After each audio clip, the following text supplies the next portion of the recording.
Et bonjour les amis, bienvenue dans cette nouvelle vidéo. C'est toujours dans le cadre des démarches Campus France, mais cette fois-ci c'est avec un sujet très important, c'est les réponses des universités.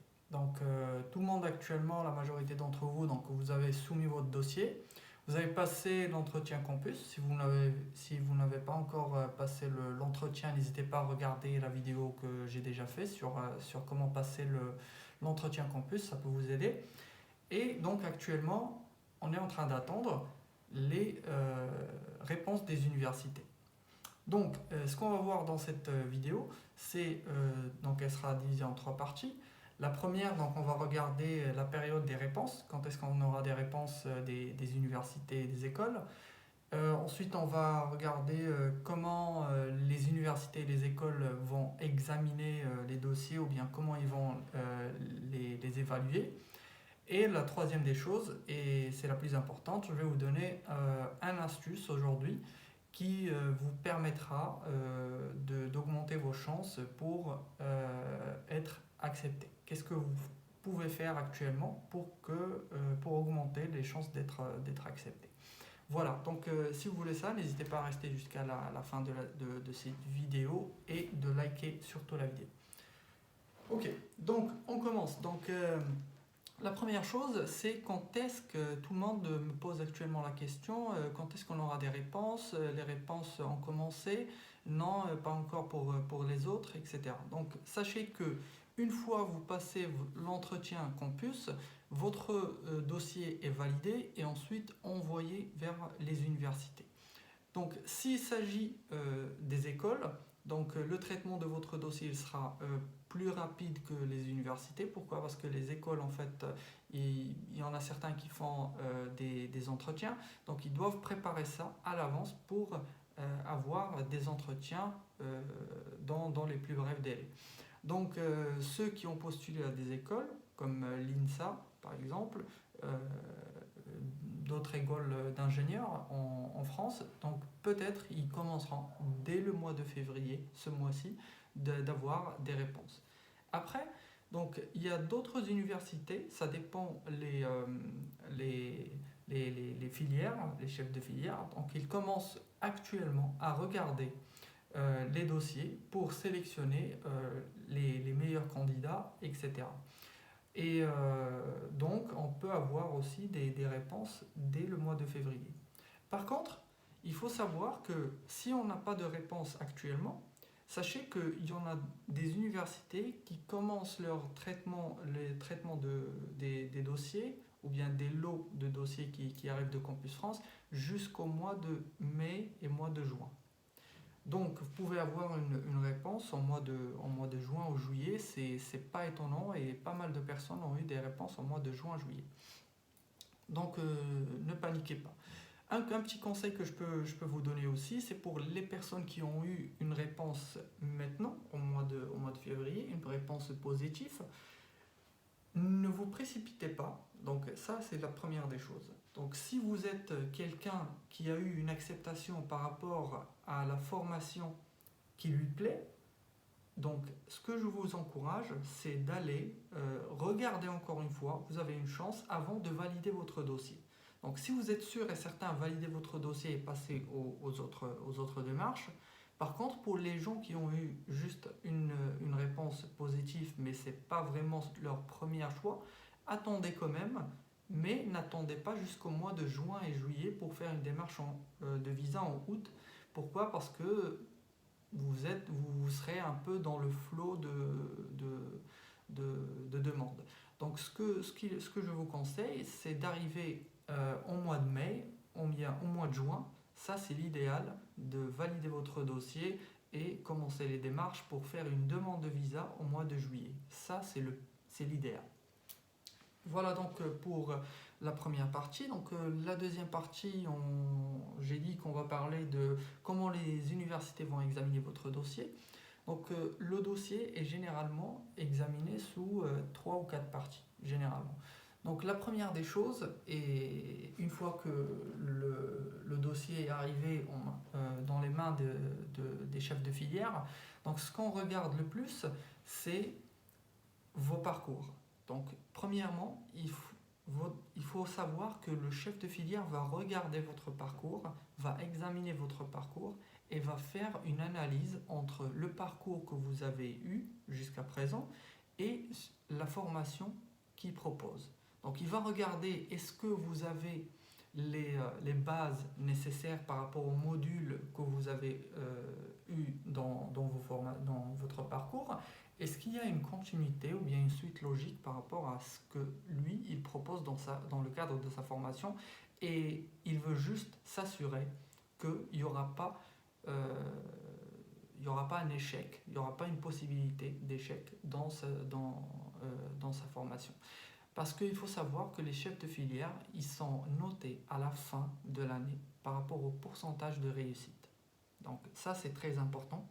Et donc lui, il doit faire le tout pour garantir que l'étudiant qui va venir ne va pas trouver beaucoup de difficultés, surtout en termes de compétences et de connaissances, pour réussir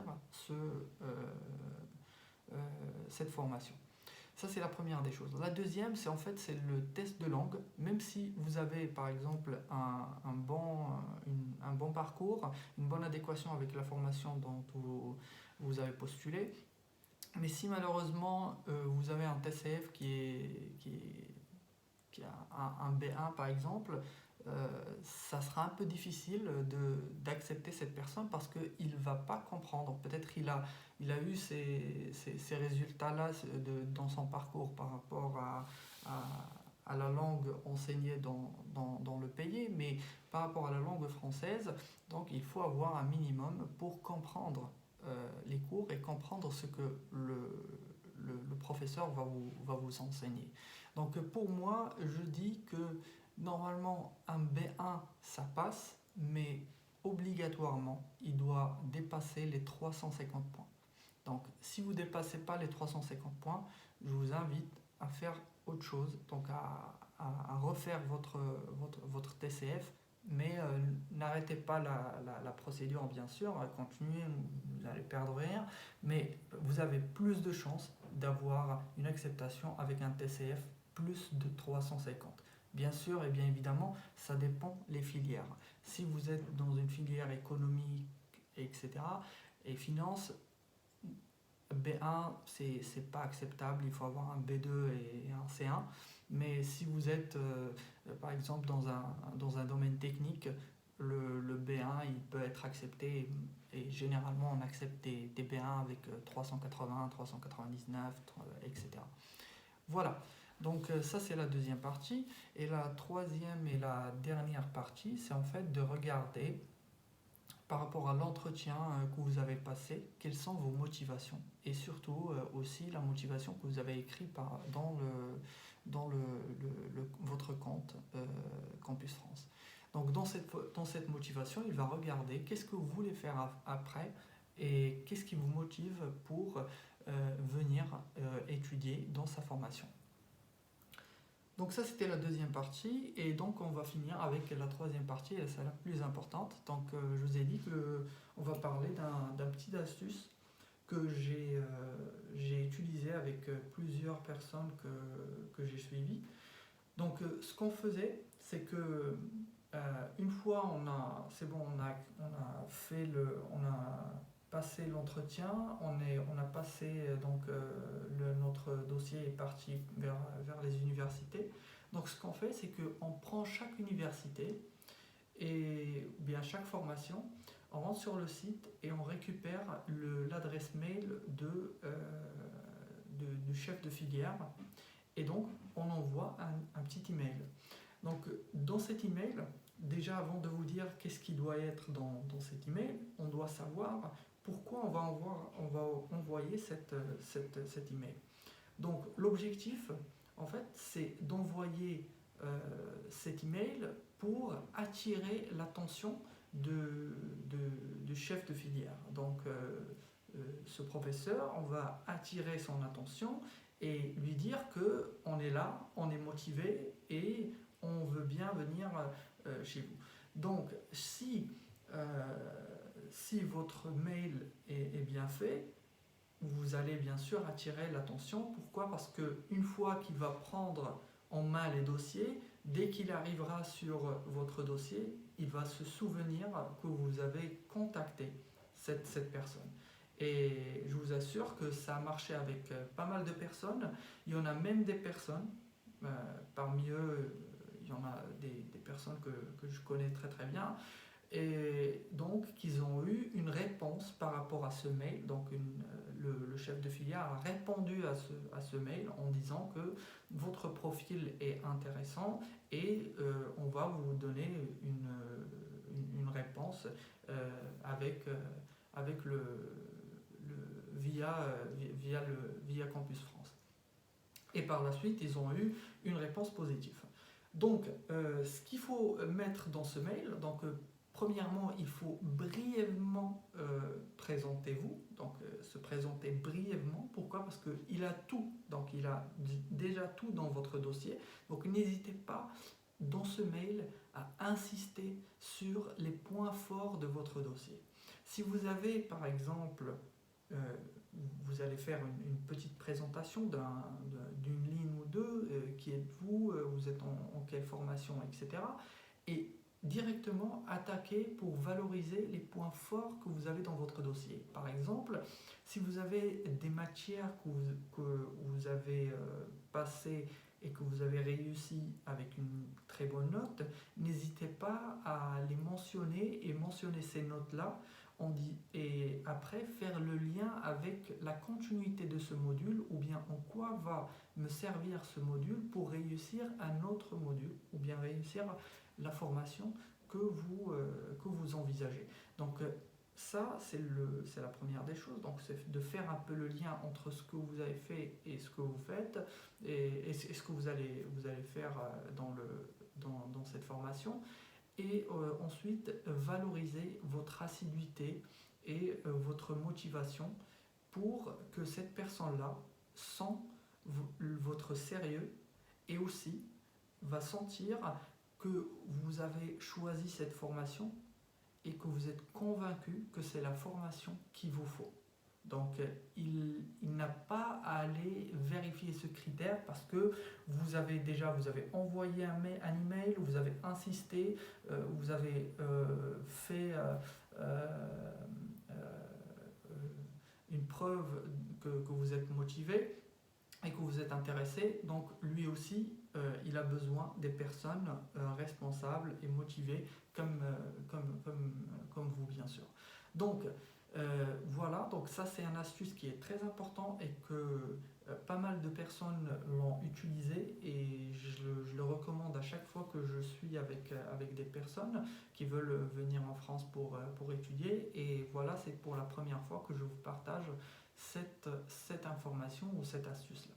Donc n'hésitez pas à me dire dans les commentaires si cela vous plaît, et si ça vous plaît bien sûr, et si ça a donné des points positifs, n'hésitez pas à mettre votre expérience dans les commentaires aussi pour que le maximum de personnes puissent bénéficier de cet avantage. Et n'hésitez pas à liker cette vidéo si cela vous plaît. Bon, donc on arrive, mes amis, à la fin de cette vidéo.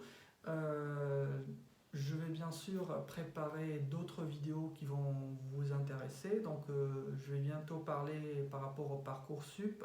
J'ai pas envisagé ça avant. Je vais vous expliquer aussi par rapport aux démarches de visa, mais aussi si vous avez d'autres choses à me dire dans les commentaires, n'hésitez pas à poser vos questions. Je peux faire une vidéo, ça peut être la prochaine ou celle d'après, etc. Donc sur ce, je vous dis bon courage et bonne continuation. Merci.